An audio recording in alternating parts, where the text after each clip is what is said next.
गुरुमूर्तिं चिदाकाशं सच्चिदानन्दविग्रहं निर्विकल्पं निराबाधं दत्तमानन्दमाश्रये।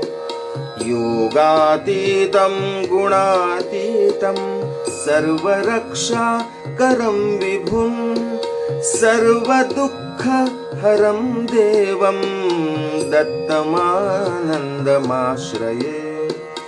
अवधूतं सदा ध्यानम् औदुम्बर सुशोभितम् अनघप्रियं विभुं देवं दत्तमानन्दमाश्रये।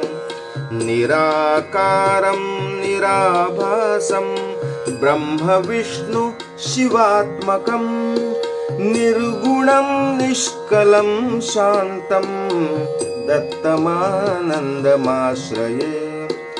अनुसूयासुतं देवम् अत्रिवंशकुलोद्भवं दिगम्बरं महातेजं दत्तमानन्दमाश्रये।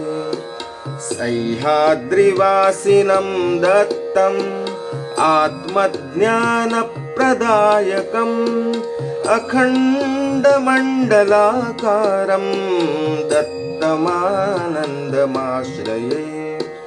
पञ्चयज्ञप्रियं देवं पञ्चरूप सुशोभितं गुरुपरं परं वन्दे दत्तमानन्दमाश्रये।